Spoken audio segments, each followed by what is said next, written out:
Okay. Good evening. Good. Woke everybody up. As the vice chair, I will open the meeting, given the fact that our trustee committee chair is stuck in traffic from Boston. So the first thing we're going to do is we had on the agenda approval of minutes for February 5th and 12th. I understand that several of our members could not place them.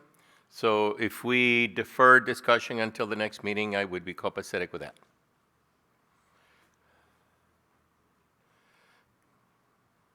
Okay. Next is the main purpose of the business, which is to conduct a postmortem of 2026 budget season and the ways that the process might be improved. Are there any comments from the Budget Committee? Yes, sir. Start. Just for all people here, I'm Charlie Kelsey, retired, spent 40 years or so in corporate leadership positions, was a business owner at one point. I'm married to Cynthia, thankfully. We have 3 children grown and gone, but still using parental funds. And I'm a 1968 proud graduate of Brookwood School. So one of our new members was a member of the board of Brookwood School. I've prepared some remarks. I have copies that I will share. I'd rather read it first and then share it, if you don't mind. So having served 2 years on the committee, I put together some observations and some specific recommendations for consideration. So some of these views certainly are personal, not necessarily shared by everyone on the committee, and I respect that. In my view, the budget process and the committee's function are compressed into a very short time frame, diminishing exploration, analysis, and discussion to inform decisions. Analysis is primarily cursory, looking at past actual expenditures compared to the amounts requested. Little attention is given to smaller individual line items or an aggregate, which is rationalized that any amount not expended reverts to the general fund, from which a portion is used to reduce taxes and add to the surplus. 3 examples, of which there are others and many, I think, where the committee has performed little to no assessment include labor and related expenses, which represent 60% or so of the budget. I have been told that the Budget Committee has no purview over labor expense, understanding that wage rates and benefits are established by the Select Board. No analysis is performed of staffing levels, scheduling patterns, or their related to their expenses. For example, insurance, which is a category for exploration in and of itself, in my opinion. Revenues, current sources, amounts, and future possible sources are given cursory review and discussion.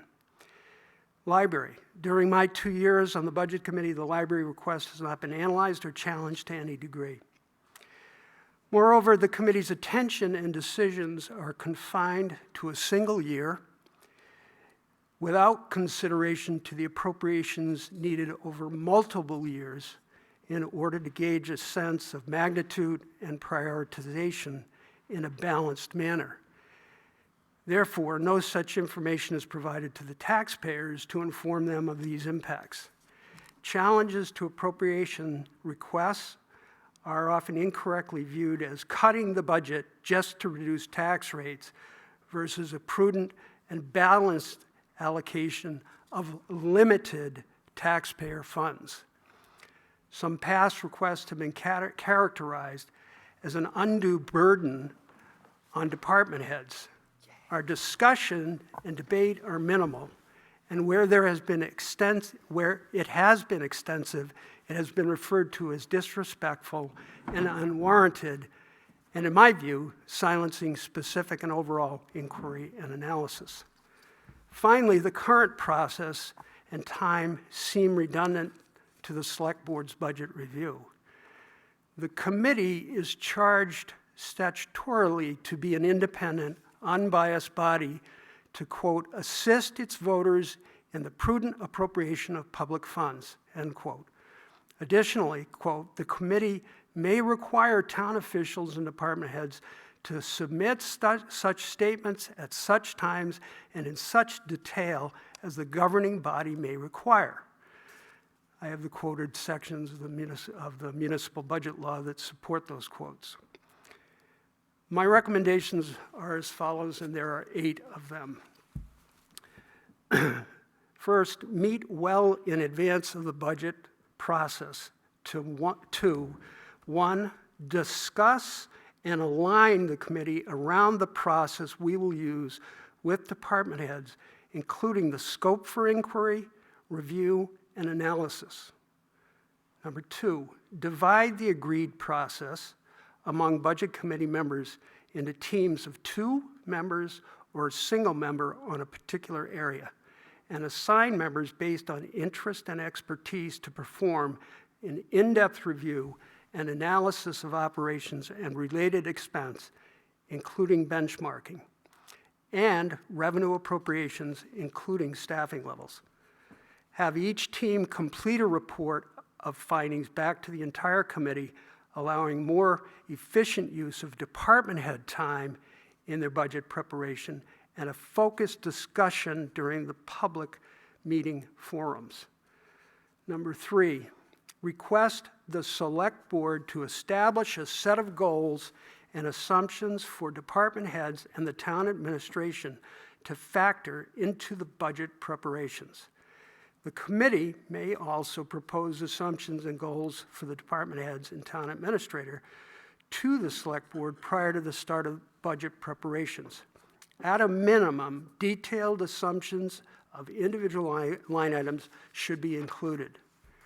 Number 4, request that the Capital Improvement Process Committee, referred to as CIP, to provide a forecast of capital expenditure estimates with detailed scope and expense assumptions, including a compounded inflation rate. Project the timing and timeline for the project and prioritize these on some type of scale, such as A, is essential, B, needed but deferrable, C, not essential. If determination of the expense priority requires other skill sets, then have the Select Board establish a group to do this.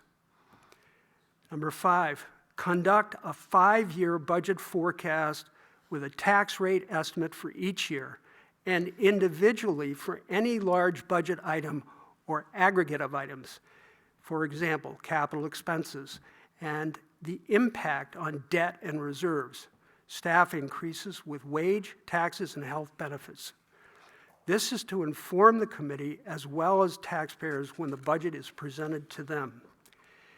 Number 6, in advance of the public budget review meetings, provide a list of questions to department heads so they can prepare remarks and supporting data to address them. 7, encourage all committee members to attend the Select Board budget review meeting to focus the committee's public review meetings and discussion with department heads on salient clarification and debate. In effect, take out the redundancy and the time it consumes.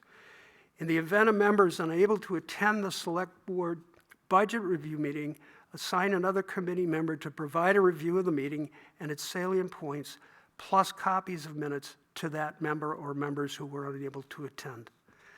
And number 8, establish a budget review schedule, November to February, that allows sufficient time for review and discussion. Trying to review 2 to 3 of the largest departments in the same meeting is unrealistic and diminishes the process. The role and responsibilities of the Budget Committee are to prepare the annual operating budget, quote, and, quote, assist voters in the prudent appropriation of public funds, and, quote, to attend regular meetings of the committee generally on a monthly basis, except during the immediate time before town meeting, November to February, when the Budget Committee meets weekly. Those quotes come from the New Hampshire Municipal Association job description for Budget Committee members. I personally am committed to spending more time and effort to improve our process. Possible individual member or team assignments might include police and dispatch, public works, fire, library, administration, revenue debt and capital reserves, CIP committee, which we currently have a member assigned to, which I have done for 2 years, and the last, look at expense synergies between departments and functions. Probably a lot there, but I wanted to read it, and then I do have copy for the committee if they wish it.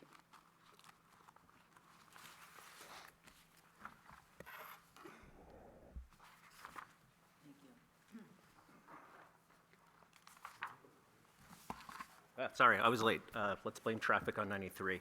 Apologies. So I'm sorry, Charlie, I missed the first part of that, but I can definitely take a look Yeah. and read it.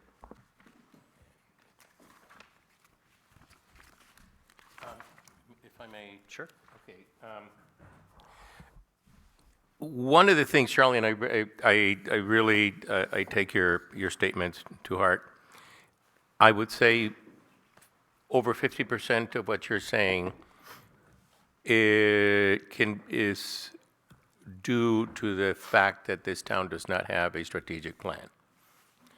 Because much of what you say would be contained in a well-drafted, well-sustained strategic plan with goals, objectives, and measurable objectives that from which the Board of Selectmen could utter a strategic direction for the town, and for us as a budget committee, look at what needs to be done in order to achieve those objectives.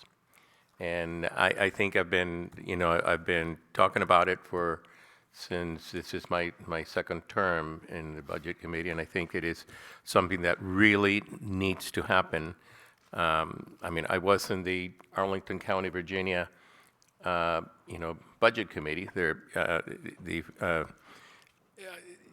And it's interesting because as you were talking, I'm looking at the Arlington County, strategic plan, and mind you, it's a big difference because, I mean, that's a $1.1 billion budget for the county. But it's still, the fact of the matter is that the principles that are inherent in a strategic plan are applicable to pretty much any level of government that you may want. So I probably would agree with much of what you say. I think that we need to look at altogether establishing a good strategic plan with the Board of Selectmen that would provide the direction. And as a matter of fact, it would be, in my opinion, it would be simpler rather than us beginning the year, the fiscal year, spinning our wheels over, and we've been doing that, year after and year after and year after, because there's, we basically reinvent the wheel every year. So that's my pitch.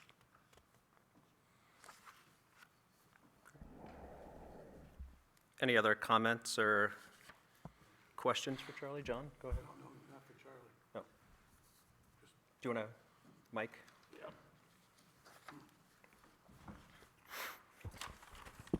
So this is my swan song. I can speak my piece, and I have a few words for your consideration. I first want to thank Chris for his kind words concerning my involvement in town affairs. In general, the results have been worth the effort, and when they were, it felt nice. I realize that I'm an anachronism.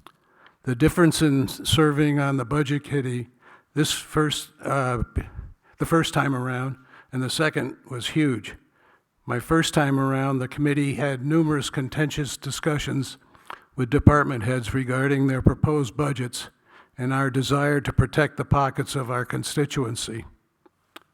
Most committee members came to the meetings prepared. Extracting funds from the Budget Committee required hard, reasonable arguments from the department heads.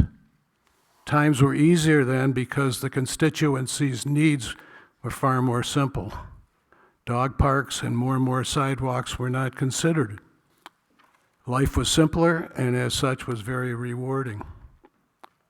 My second time around, I found committee members, with the exception of a few, unprepared for the meetings and therefore unwilling to ask any hard questions of the department heads.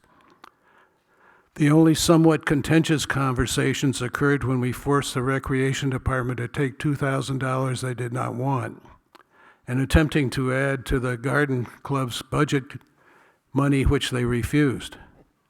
We did restore $50,000 to the Recreation budget, which with the makeup of the committee was a foregone conclusion. We were doing the select board's heavy work for them. Too often we are subjects of the vogue narrative of the occasion instead of the facts. Facebook, for instance. In the rare occasion when our proposed budget was different from the select board, the budget committee reconciled by acceding to the select board's wishes. Meanwhile, the town became more and more expensive in which to live. Less can be simpler and more rewarding. It is the reason that many of us sought New London as our home.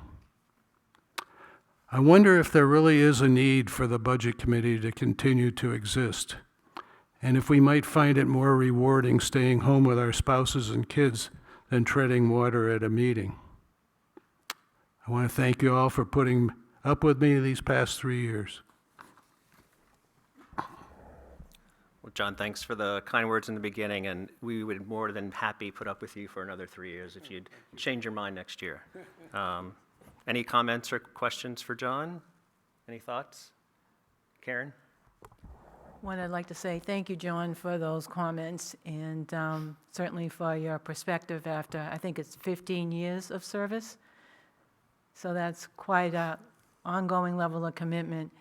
And I take to heart your sense of preparation and asking questions.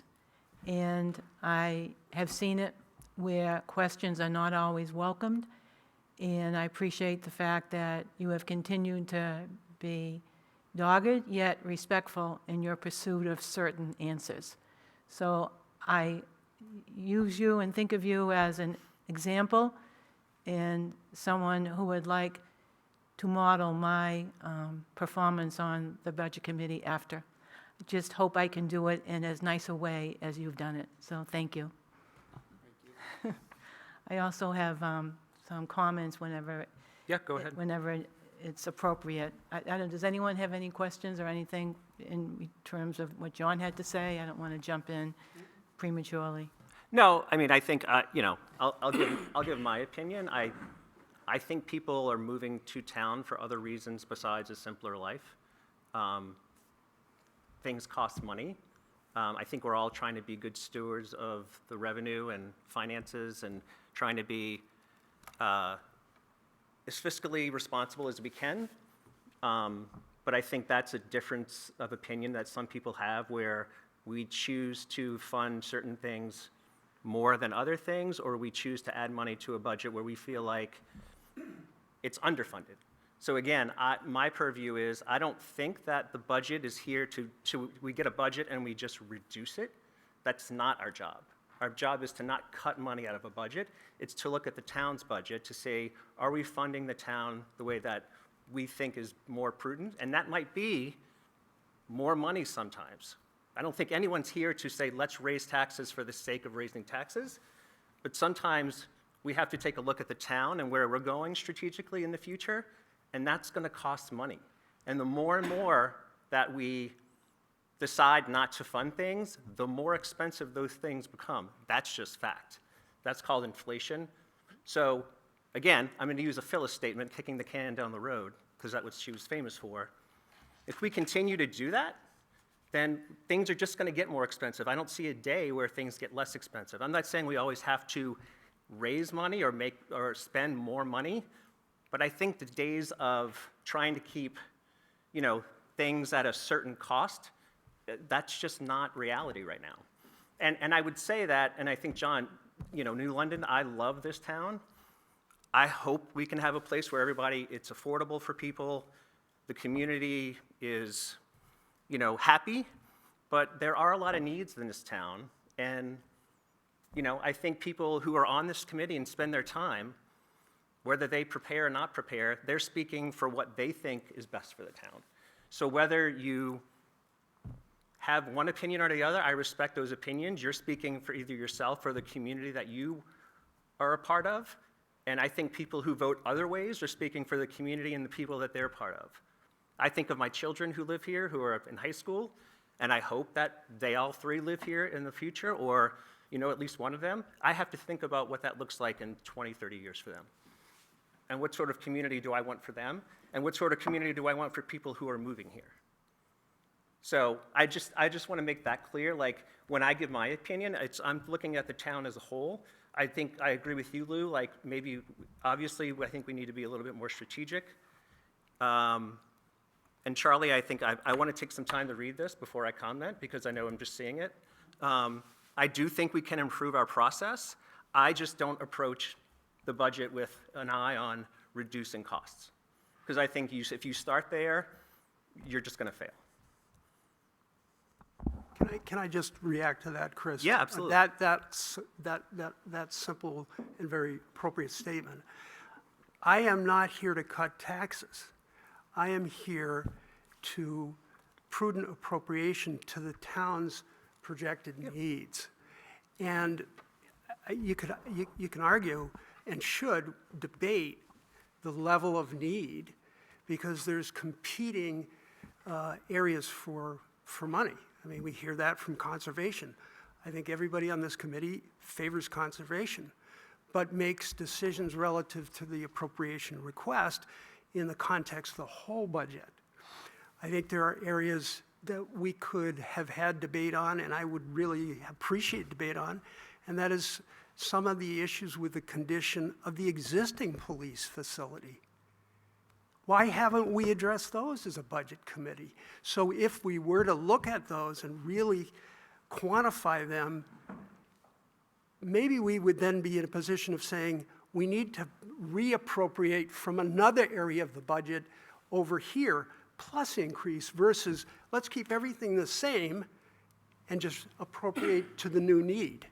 So I believe in a really more diligent approach about that, not just here to say, cut this, cut that, because we can't afford it, but that there's a thoughtful discussion among really bright people, department heads and this committee and citizens who take the time to come here and provide the input to arrive at decisions together. And I think the process could be a lot more robust if we apply our energy and effort with a different mindset in a different process. And that's what my detailed recommendations are trying to achieve. So I won't give you my opinion on the town or my history in the town and the welfare that I want for all, because that's a given, I think. So I just want to be clear that that's not where I'm coming from. My apologies if that was what was taken. It wasn't meant to. No, for the whole group of us here, that's where I'm sort of coming from, because I think if we really sat and said, let's whiteboard all the potential needs of this town over the next 5 to 7 years and quantify, just estimate quantification of expense. And we looked at that, understanding we have a budget today that's at X level. All of those needs are probably very legitimate, likely, and the cost estimate's real.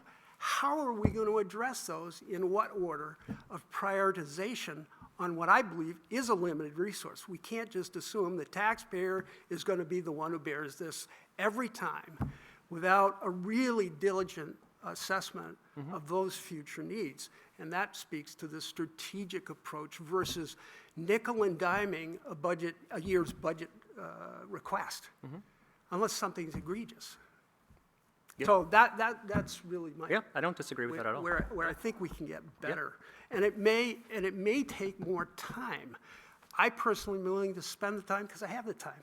But somebody else who's working like yourself may not have that time, and that's okay. So maybe I pick up a bigger load of doing something on behalf of the committee that I share with the committee, as opposed to it's Charlie's special knowledge because he took the time to go dig at it. And we leverage the combined intelligence of this entire group that way by employing a different process that allows for that to take place. So Yeah, that that's a fair point, yeah. sort of what. Yeah. Meg? Yeah, I just want to add, I mean, Charlie, I'm completely aligned. You know, I think we're all here because we see an opportunity to improve the process that we've gone through. You know, I think having gone through the budget committee for the first time this year, I mean, it felt a lot to take on and try to understand. And, you know, I think I'm in my professional career involved in a lot of budget planning, and the process is well over a year to get to that op plan, and for the amount of time that we constrict for this without a strategic plan that we're following is challenging. So I really appreciate the time you put into this. I am all for us trying something new, and I believe we have a lot of collective experience that we should really pull into the committee. So thank you, I appreciate this. Yep, Karen, go ahead. Thank you. It is wonderful to reunite and reflect on the 2026 fiscal year budget cycle. Hi to everybody around the table and in the audience. I am grateful for this opportunity. I've just gone through the first year of a budget cycle, so like Meg, it was my first year. So these are my thoughts. You may hear some echo with what Charlie raised. Coincidental, seems like we're looking at some and thinking along some parallel paths here. So out the gate, some thoughts. The time frame for reviewing the budget is too tight to allow for adequate analysis. And I'll just say this, I'm being very direct here because I know time is short and I really respect people's time. So I just want to say that up front. Our meetings began in late November and continued until a public hearing in early February, with multiple weeks off in between, recognizing the holidays, which I'm all in favor of. I'm not suggesting we don't celebrate the holidays. The agendas were very full, and I would say too full, and condensed, and it resulted in a feeling of, speaking personally here, being rushed, and resulted in some unnecessary feelings of contention. For instance, police, fire, and dispatch, which account for 26% of the operating budget, were scheduled to be discussed in a single session. In general, there's a sense at the Budget Committee in our meetings that suggests a reliance on department heads. However, I believe we need a more data-driven understanding and benchmarking of department appropriations. It would be interesting to see what appropriations department heads would choose if asked. And it could be beneficial to find agreement between the Budget Committee with the department heads on those benchmarks and collaboratively develop the data. For example, recently we heard from the fire chief about the need to reformulate the town's department staffing approach that potentially leads to a doubling of the fire department staff. The fire chief will be creating a strategic force plan, and certainly thank you to Chief Lyon in advance for this.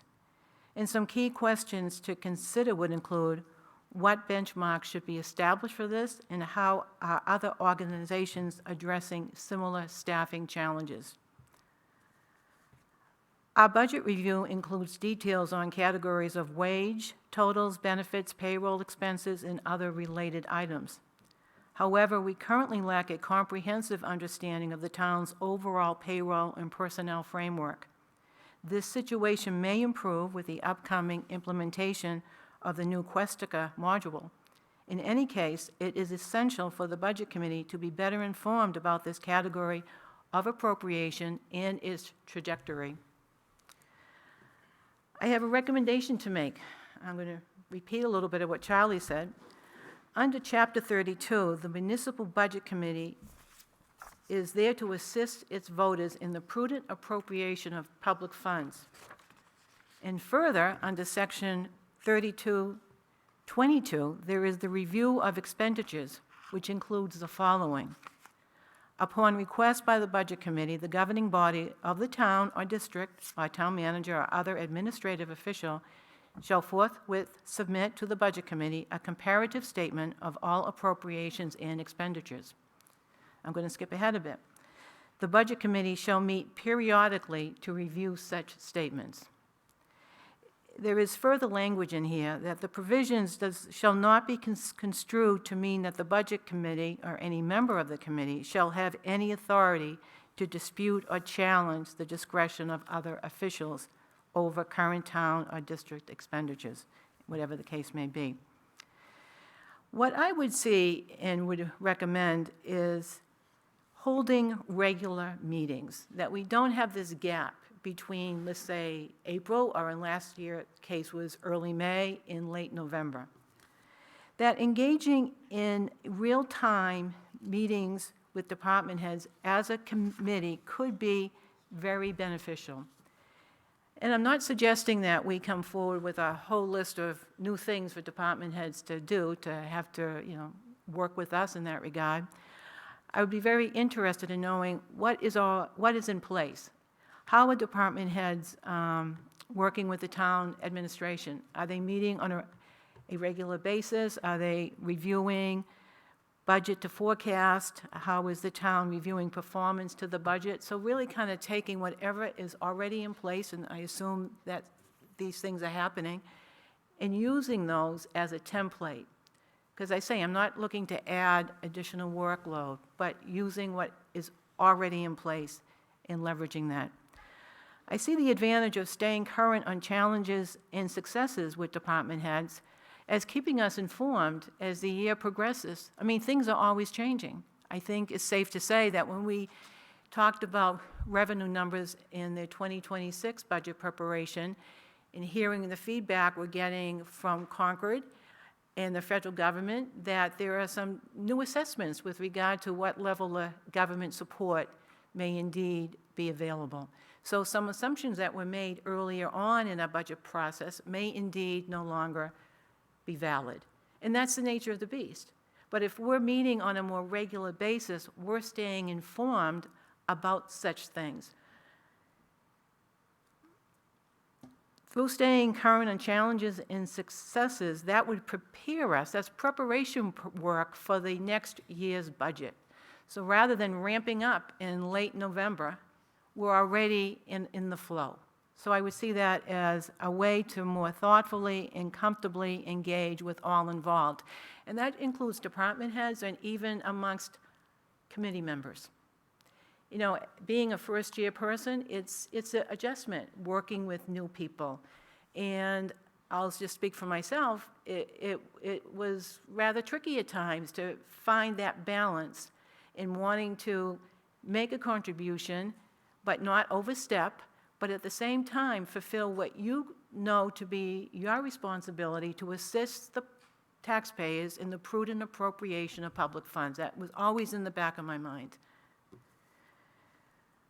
Budget challenges and opportunities, both near and long-term, are approaching. We must stay current, plus engage, and this gets to what has been brought up a number of times already, what I would call here long-term planning to address these challenges and opportunities. Some may call it more strategic planning, but something along those lines. Just off the top of my head, a few things came to mind, and I've already touched on this briefly, but I'll repeat. New Hampshire state budget constraints and expectations for reduced revenue coming to municipalities. That seems to be a very important topic in Concord right now. For example, the town's 2026 operating budget has a significant increase in revenue from the meals and room tax. It remains to be seen how that ultimately plays out. So we'll be obviously staying close to those conversations that we are informed on. Another thing to have in mind, and just looking forward in 2026 and moving beyond, anticipating the FY 2026 drawdown from the undesignated fund balance at the $600,000 level may prove to be too aggressive. Without these funds, the estimate, and I hate to bring up a topic that can be a little tricky sometimes, given estimates in place and without the ability to draw out at the $600,000 level from the undesignated fund, we are looking at an anticipated 13% increase in the tax rate. What's opportunities for us, though, is by really looking closely and evaluating priorities and opportunities, there may be ways to address mounting cost pressures through allocating costs from and to different priorities. So we're looking at revenue coming into the town, whether it be from meals and hotel tax, or registration of cars, or property tax, but even within the budget, we have opportunities to rebalance and reallocate by setting different priorities and always challenging those priorities. So I see this opportunity to meet on a more regular basis as staying current on what the department heads are seeing as their challenges, as their successes, and where we can look forward to maybe there's opportunity to reallocate funds. Bigger picture, and to a point that has been raised prior, is develop data-driven approaches for decision-making and assessment loop in both short-term and long-term studies. So those are my thoughts after year one. I thank you for your consideration, and I look forward to any discussion. Thank you. Thanks, Karen. I think we all can, Meg said it, Charlie said it before, Cynthia will probably feel it a little bit. I think that first year is a big learning process. I think we've all felt that as a first-year committee member, of trying to just listen more but wanting to be more active, but not quite having all the knowledge that we need. So I appreciate all the work that you've put in this year. I think you've been a very active first-year member of the Budget Committee. Just a couple things. When you were talking, Karen, there were some words that I think are just very general, and I don't disagree with what you're saying. I think when it gets down to it, you don't want to, like we talk about not burdening people, and I don't think anybody wants to burden a department head or the select board or Kim or whoever the replacement is. I think it really matters when we say words like analysis and benchmarks, that we have very specific ideas of what that looks like, because those are big words and that can mean a lot of things, right? So I think in the past I've challenged that sometimes to say, you brought up in meetings like, we should have an analysis of this, right? And so maybe those meetings that happen more often, maybe we ask those questions a little bit earlier and it gives the department heads time to put those together. I think when we ask those on a Wednesday night and we expect the next week to have that analysis, I think that is not necessarily something that the department heads can do. I think I'm all for, again, all for making a process that all committee members can feel like they're providing input and that they're giving good feedback and they're providing value. I think, and just based on what I'm hearing, I think my own opinion is that maybe whether it's a couple of members of the committee, maybe it's the whole committee, that we meet with the select board and get their opinion as well on, and Ken, maybe before you retire, on what is a nice template to use. Because I agree, I think if there's going to be a process, it needs to be very well defined. Expectations and objectives need to be defined.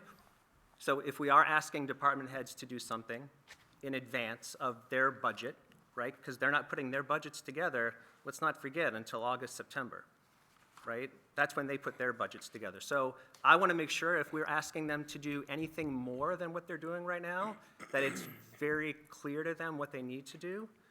So there's not a lot of guessing games. So if you feel like, and we'll get that input, but I would also say as a first-year committee member, there are lots of processes and abilities to get information, right?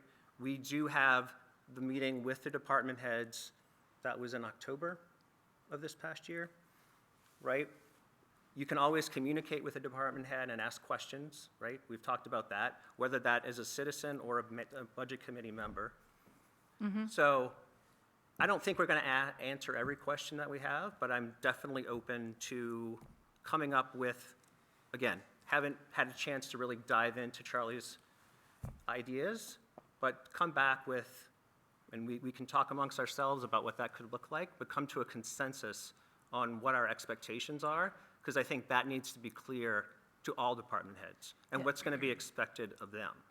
I agree, and that's why I was real careful to indicate looking to use what already is there. Because I think the piece in terms of what the RSA is outlining as far as expectations for a budget committee is this review of expenditures piece.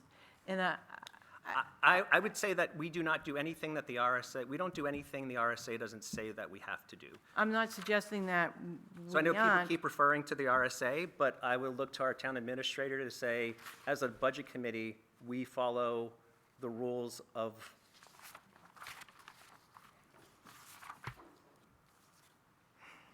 I think what Karen's referring to is budget committee members could meet weekly, daily, monthly, quarterly, whenever, to look at the monthly printouts of expenditures. That would be the current budget that we're in.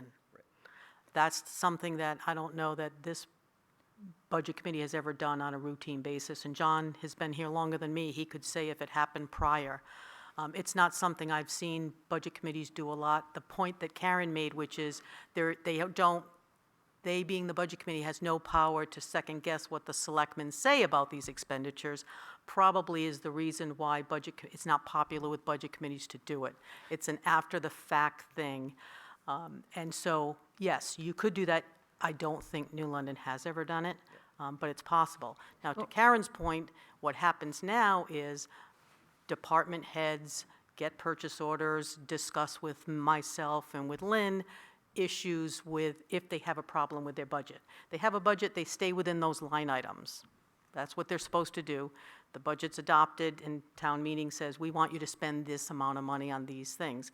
Sometimes there is an issue with going over one line because perhaps Sam had to buy more sand than expected because it was an entirely icy winter, things like that. And so there is discussion then about ways to underspend other lines because they are required to stay within their budget. So those conversations go on. It could happen that that discussion was held in a monthly meeting with the budget committee. They could tell you all these things and the decisions they made based on their budget lines. That could happen. It hasn't, it could. I mean, I would say what we have right now, what we just went through, is when we get the budget book and, you know, whether Questica changes the format, I'm speaking to what the experience was this past year. We get the budget, we have, you know, I think, 5 years of numbers in there. We look at what the budget for FY 2025 was just this past year, where it was year to date, and then we jump right into 2026. So there's just this really big gap in terms of what it is that we're being asked to digest and ask questions for. And Chris, you bring up the point of, you know, asking questions and expecting department heads to come back very quickly with an analysis. I have to say, that's never been my expectation, and I've not really picked up that vibe in terms of what the committee expects of department heads. I think that having an ongoing immersion in the budget for those that can attend the meeting, because we know people have different time availability for all this, but there is it's to me, when you look at section 32, there is this review of expenditures, again, not required, but it's interesting when you read it and you go, say, geez, that sounds like a pretty good idea, that we could stay current on how the budget that we just approved as a committee is being applied. How is it working out? Are there assumptions that were made early on that have since are no longer applicable? And it just seems like we go from start from 0 to 100 in a real short period of time. And that is that November to early February.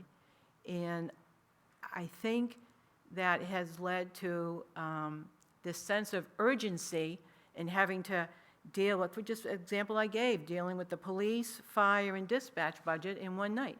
To me, that, in my honest opinion, that was But I want to overload. take a step back, because it wasn't just one night.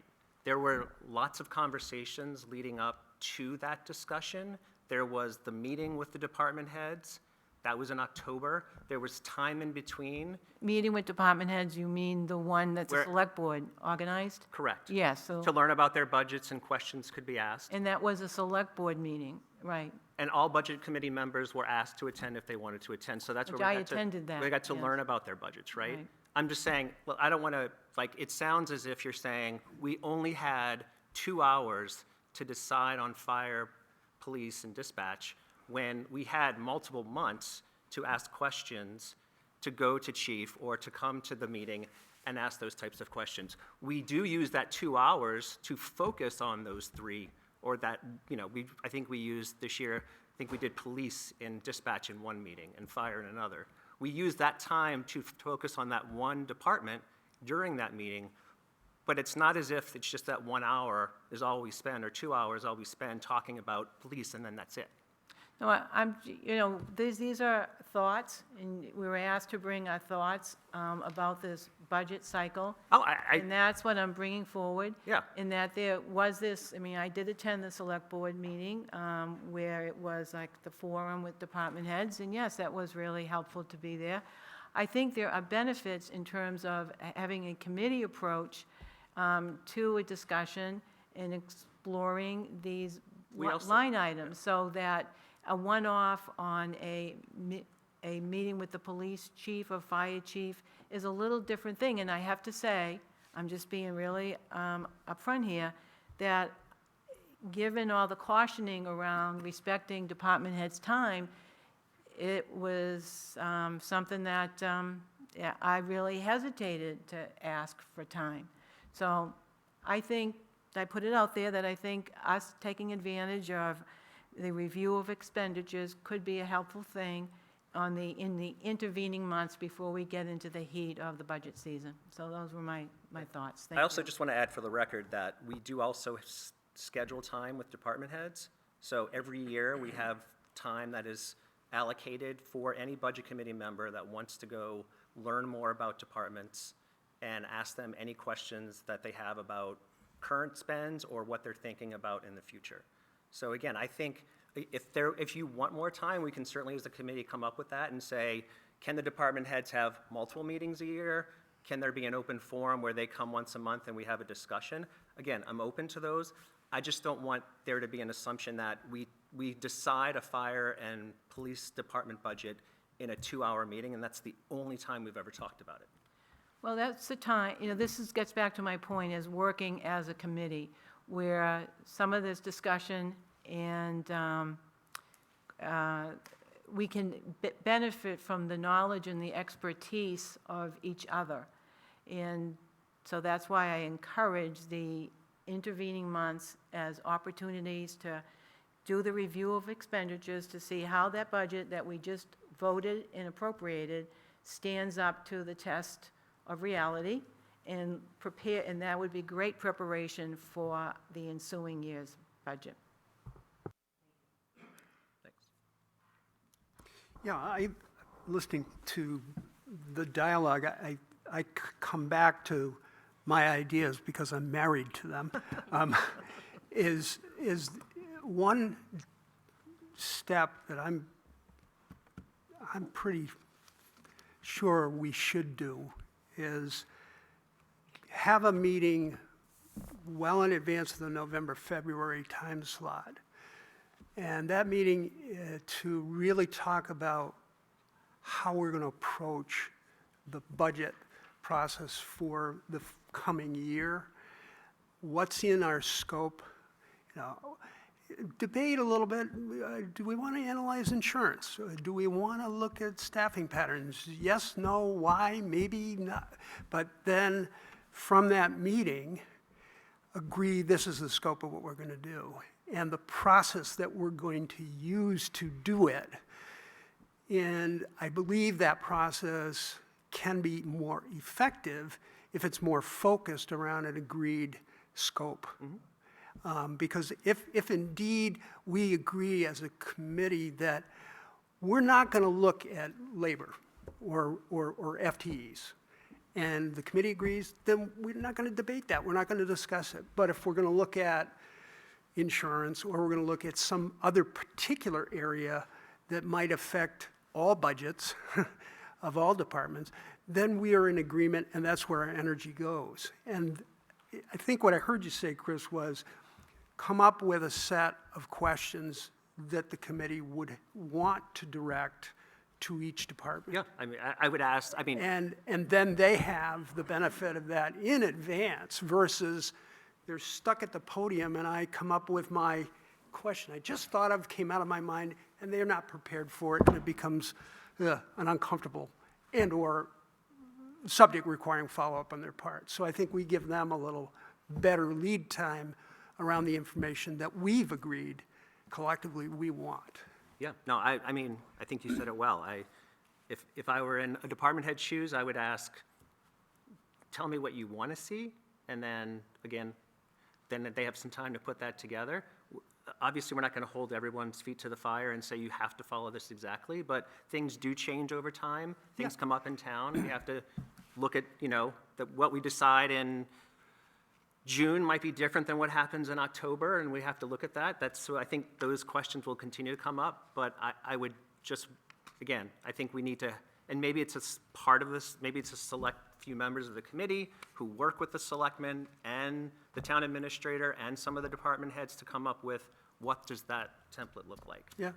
Right? It's just like OpEx planning, like Meg said. I mean, I go into my year's budget, I look in advance, I have a template to follow, right? I mean, you've done that as, Yeah, and I'm not suggesting a template as much as I am suggesting that we come up with a set of questions that we really need or want the answers to. well, I think that's part, yeah, that's And, part of and, and that the current template is not bad. My advocacy has been for much more detail in assumptions that are supporting a particular budget line item request versus, well, it's been, 1,000 on average for the last 3 years, so this year we're asking 1,500. And that's a small thing, but I think that I would appreciate a more detailed assumption so I understand the logic utilized and the data behind the budget request item. So the combination, I think, is a little different than maybe what we've done before. I think that's worth to explore.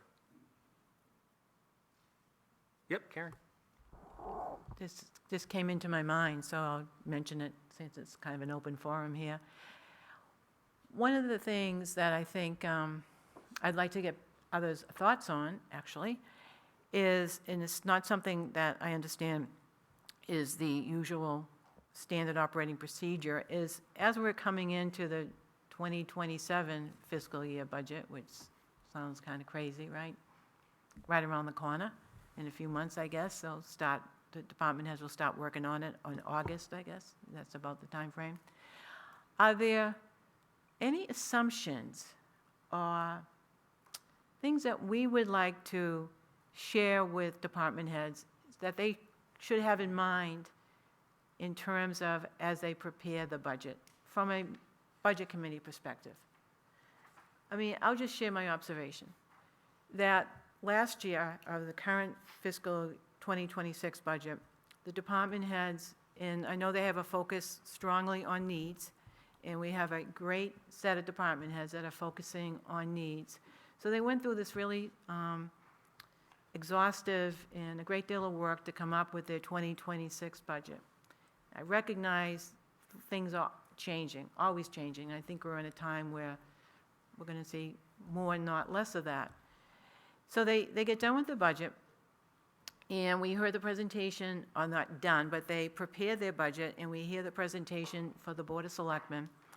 And then there's change. So the Board of Selectmen gave instructions to department heads to come back with a set of cuts And because we had just gone through, we just got the information from the state as to what the new tax rate would be, and it was up 15+%, and there was a reaction to that, of course, makes sense.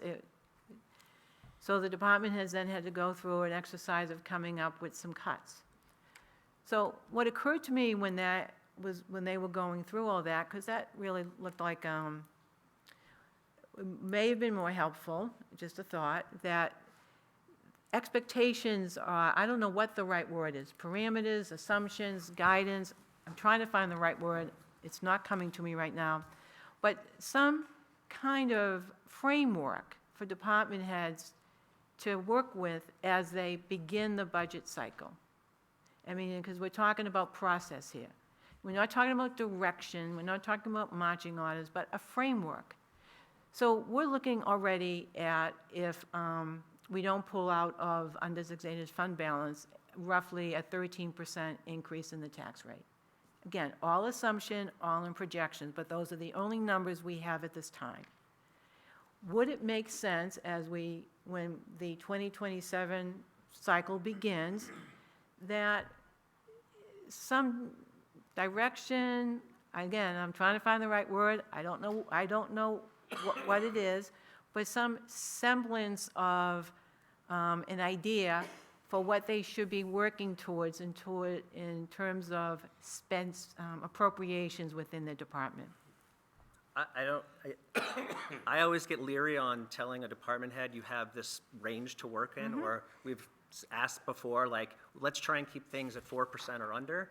I hesitate to, I don't think that that's something I want to ask a department head. I think they understand their needs better than we do right now. And to give them an arbitrary number to say it has to be within this, I don't think that's fair to start with. I think we let the department heads, and that's also, I think, a discussion for the selectmen to have, not just the budget committee. Right, I'm not suggesting the select board wouldn't have that discussion, but I think and I'd be interested if anyone else sees a benefit to this, of sharing what our thoughts are in terms of what department heads may want to have in mind in terms of when they size up their budget and look at priorities. I think that the department heads do that. I don't think they go out and look to spend as much money as they can. I think they look at their line items with the responsibility of what their role is to say, how am I going to provide my services to the town and within a certain guideline? Not a guideline of you only have to do 3%. I don't think I've never seen a budget where someone has just arbitrarily said, I'm just going to add $100,000 because I think that's going to be awesome. I'm not suggesting that. I know you're Yeah, not, but what of I'm course saying is not. they already go into the process with an idea of, hey, this is what I need to do in order to serve the community. Well, I think what I'm trying to say is, let me try it this way, that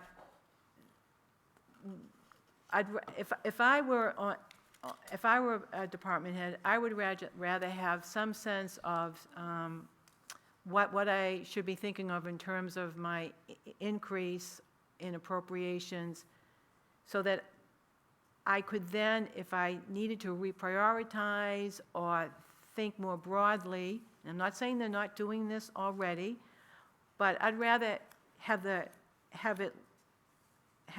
framework set versus going through the whole effort and then coming back with suggestions of recommendations of, I need to have certain cuts made.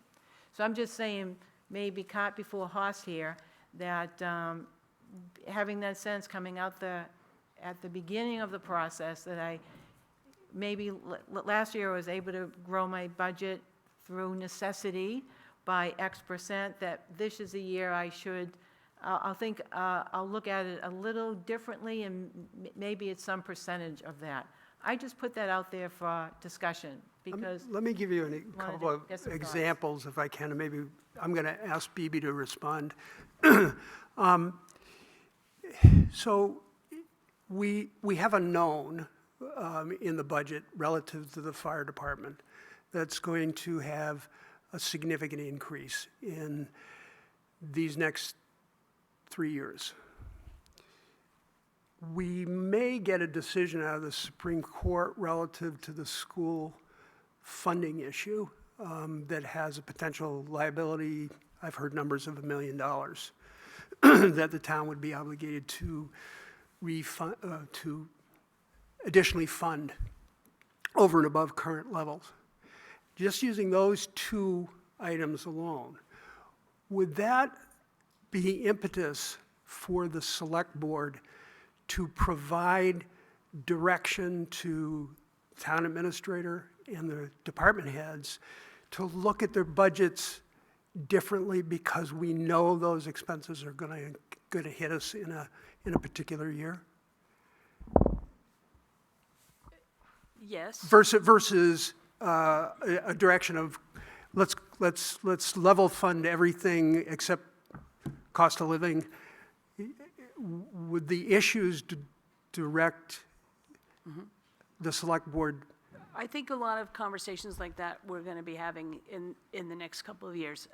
If any of you were at the listening session last night with Karen Ebel and Greg Sargent, you heard a lot of the pain that they're going through down in Concord right now in having to cut their budgets because of the lack of revenue. So I think it's on all of our minds constantly. It's on Kim's mind, it's on the department heads' minds, and we'll be having harder conversations in the next couple of years, for sure. And we have a lot of items that are coming up for the town that we've got to figure it out. And we're going to talk to our state legislators and talk to the people in town, and yeah, I think everybody's aware of it, and we're seeing it happening in other towns surrounding us as well, Charlie. Yeah, so what I'm trying to get at is the process that Chris and Yeah. and I Karen want were Kim to talk- discussing. I want Kim to So- talk about the budgeting process that they. Because I don't want it to be, wait, let me finish this one statement. I don't want to be redundant. You know, part of what I heard Karen started to sound like we're becoming an operating committee, which I don't think is your intention, but I think could be perceived that way, and I'm not. I don't think that's our role at all. No. No, I'm not. So I wanted to. I just don't. I don't want to create redundancy in what we do and how we do it, just for the sake of it's independent from what select board does. Yeah, can I just clarify? I hope I didn't give that impression.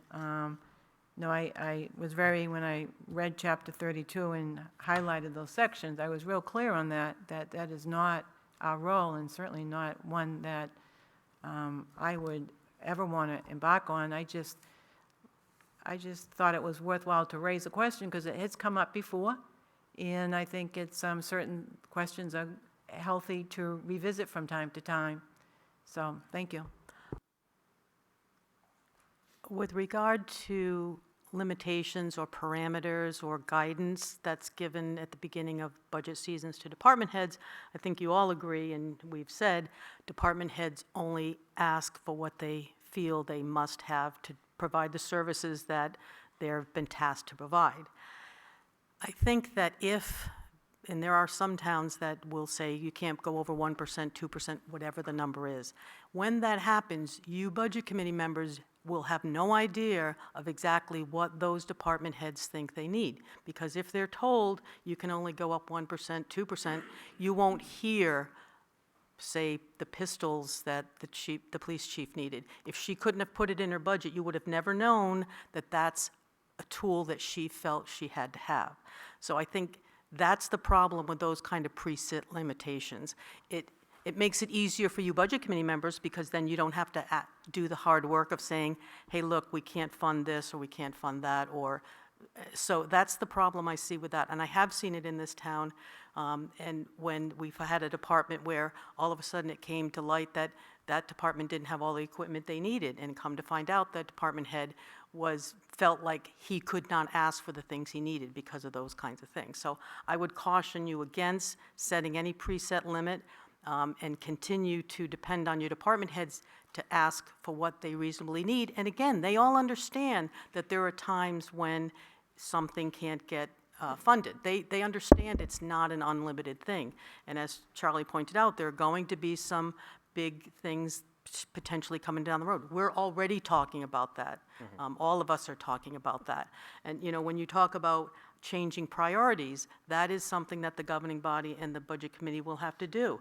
I mean, if you think that, you know, we can't have the transfer station open 5 days a week, that would be something that the governing body and the Budget Committee could say, and that would be up to you folks to do that. Sam is going to budget for 5 days a week because that's what he's been told we are going to be open those days. So unless Sam is told that you folks want to move in a different direction with regard to that staffing level, that's what he's going to put there. Yeah, go ahead, Lou. You know, I want to go on record, and this is the way I'm going to vote. And again, I come from a military environment. I'm not going to tell a general how to run his war. We tell the people, we give the people a mission, which, by the way, could be in a strategic plan, and I'll take that too. And then it is up to them to tell us what they need to fight the war. It's very simple. And then we can negotiate on that. But again, to tell them this is you know, you're going to get, you know, X number of dollars or limit or any type of constraints on their ability to use their incredible expertise that we have in this town. Thank God that we have these, you know, these department heads that we have. It doesn't make sense, and that's the way I'm going to vote.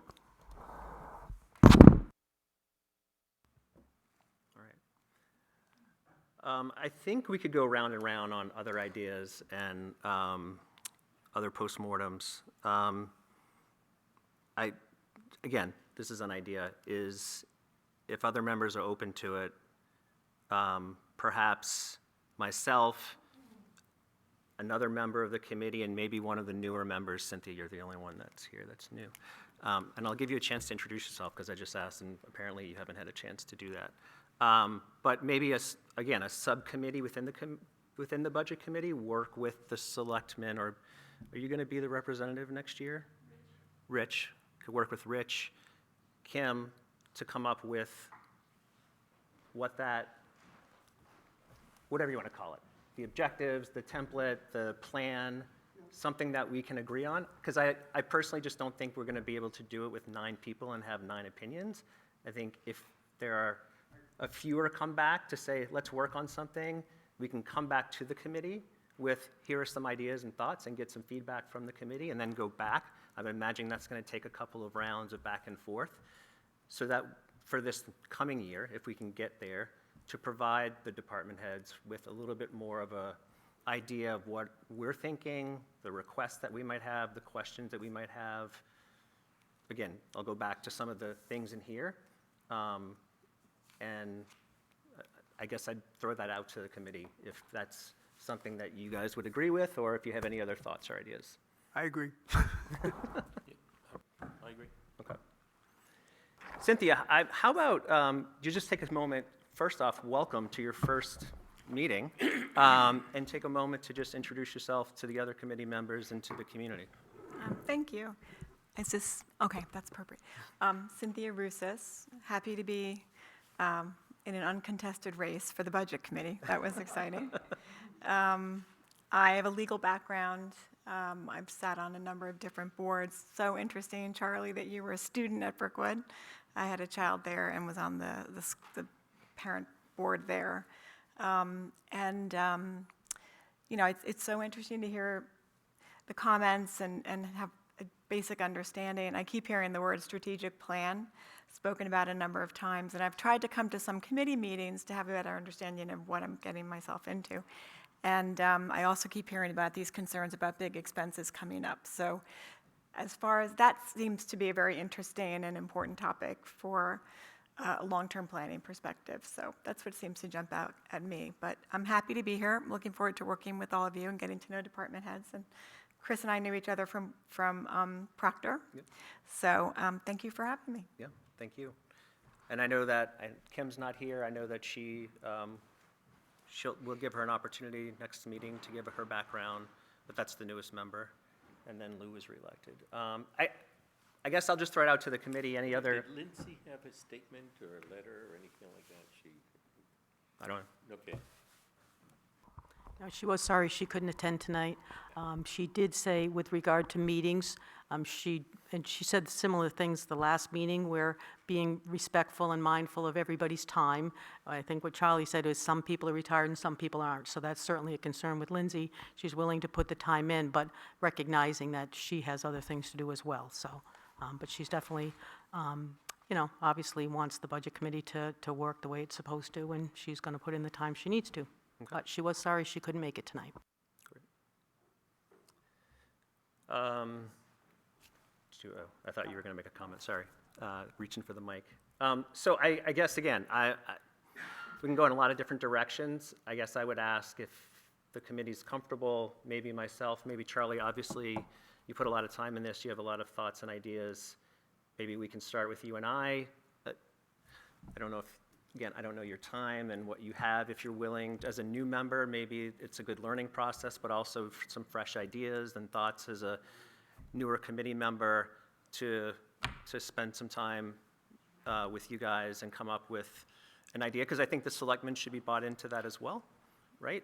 If we're going to ask that of department heads and the town, I think that should be a co-created type of thing. And then we can also get input from department heads on, I'm sure they have some great ideas on, hey, how this would be helpful too, and come back with some thoughts and ideas. Because or else we're just going to go round and round on difference of opinions, right? And I want to thank Charlie and Karen for your comments tonight, and I want to spend some more time with theirs. I don't know if you can send me your comments as well, Karen, and but I appreciate it. I think there's some great ideas in here, Charlie. Thank you. Chris. Yeah, I would like to put a bug in everybody's mind, and it would be a proposal that the Budget Committee, the Board of Selectmen, the Housing Commission, and, people who are in basically managing the CIP would get together and have a couple of meetings to develop a better strategic vision for the town that may lead to the development of a strategic plan. We're going to go round every year and reinventing the wheel unless we have that. So when I first came on the select board, coming from the school board, the school district had just gone through a whole strategic plan, and we used it quite a bit during everything. We would have a retreat at the beginning of every year, would set out our goals and this, and the budget committee, I believe, uses it pretty closely as well. So I actually wanted to wait and see how the library did with their big project that they just finished with the strategic plan, and get thoughts from Richard. I'll reach out to you another time to talk about that. And I'm very much in favor of thinking about it for the town, but again, that's a cost, and we're trying to watch our costs. But I'm very open to the idea of it, and I think it would be something I would be happy to talk about more. Okay. So maybe Charlie and Cynthia, I can follow up with two of you, or we can talk about it a little bit after and come up with some thoughts and ideas and timing and come back to the committee, whether that's on email or we want to schedule another meeting. I mean, I'm happy to schedule another meeting for a month from now or whatever that might look like, but I throw that out to the committee to see if they're open to that. I know not everybody's from the committees here, so I don't know John or Kim's time. Yeah, I whatever time is needed to do that, I'm all in. And I think, is it okay that we meet as a subcommittee and we don't have to have a formal meeting to do? It's a public meeting? Yep. Okay. Yep. Right. We can invite everybody to Blue Loon. Okay, Coffee. for coffee. Can we have it there? All right. So yeah, that would have to be public. Any other thoughts or questions, ideas, comments, criticisms? All right. Any other business? Before we adjourn, one more time, I would like to thank Mark for all your time. I know you've served twice now. 6 years, so thank you for the service. We hope to see you back sometime. John, again, thank you so much. Congratulations on your Connecticut Huskies. Hopefully they can bring it to the finals, but thank you again for, again, all the time, the effort, the blood, sweat, and tears you've put in for the town. I think you're a sort of a model for other citizens. I wish they could get more involved. I wish, whether it's here or at town meetings, we saw more people, and they put the time and effort in that you do. So thank you for all that commitment. Yep. All right. Any motions to adjourn? Any seconds? I know. All right. Thank you, everybody.